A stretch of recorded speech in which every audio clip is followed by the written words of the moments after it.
qui est important, c'est le message. Le débat sur la personne de Willy Bizo est un débat qui n'a pas d'intérêt. Mais ce que je dis aujourd'hui, c'est que cette constitution est mauvaise, et je ne le dis pas seul. On vous a présenté tout à l'heure, on dirait les noms de ceux qui nous accompagnent. Nous avons analysé, nous sommes assis, nous entendons aussi les Gabonais. Il y a des Gabonais qui pensent ce que vous pensez, et il y en a d'autres qui pensent le contraire. Mais c'est ça la démocratie. Et les Gabonais qu'on rencontre tous les jours nous disent, battez-vous, cette constitution est mauvaise. Moi, je me suis déplacé, j'ai été en France, j'ai parlé avec des Gabonais de la diaspora. Ils nous disent quoi? Ils nous disent, mais qu'est-ce que nous on devient? Notre pays nous a envoyés à l'étranger, nous sommes installés à l'étranger. On a pris femme, on a pris un époux, on a fait des enfants qui sont des Gabonais. Comment éteindre le rêve d'un enfant? Moi, j'entends des gens qui disent, oui, mais ça ne concerne pas tout le monde, ça ne concerne que le président de la République. Mais évidemment, nous sommes 2 millions de Gabonais.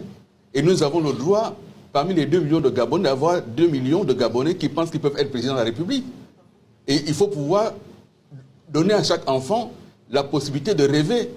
Vous ne pouvez pas dire à un enfant qui est né d'un parent étranger que toi, tu ne peux pas rêver. On éteint ton rêve. On n'a pas le droit d'éteindre les rêves des enfants. Il faut que dans ce pays, les enfants puissent continuer à rêver et à espérer qu'un jour, ils vont y arriver. Mais tout rêve ne se réalise pas. Mais si on commence à éteindre le rêve dès l'enfance, en disant à quelqu'un, tu es un mauvais Gabonais, tu ne peux pas. Toi, tu es un bon Gabonais, tu peux y arriver. C'est ça qui a amené l'ivoirité. Je suis désolé, c'est ça qui a amené l'ivoirité. Et nous disons à nos frères militaires qui gèrent le pays, la nation gabonaise, ce n'est pas une caserne. Et même au sein de l'armée, il y a des compatriotes militaires bien formés, qui ont été formés en dehors du Gabon, qui ont été dans des pays étrangers, et qui sont revenus avec une femme malienne, sénégalaise, burkinabé, ivoirienne, marocaine, française, et qui sont dans l'armée. On n'a pas le droit de faire ça. C'est tout ce que nous disons. Revenons à quelque chose de simple. Le Gabon a un code de la nationalité qui est clair et qui est simple, et qui définit qui est Gabonais. Qui a la nationalité gabonaise au-dessus de la nationalité d'origine.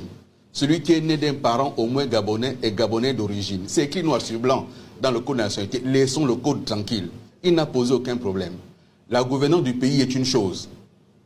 Si le pays a été mal gouverné, mettons les mécanismes en place. Je le décris dans le livre Agou Magou, où je décris les saboteurs de la République. Qu'est-ce qui a dysfonctionné?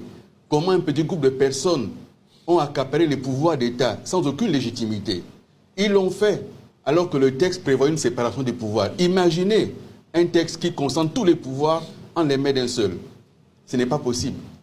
Et donc nous disons non, ça ne peut pas passer. Et donc, si les Gabonais pensent que le message est bon, qu'ils entendent au moins le message et qu'ils oublient le messager.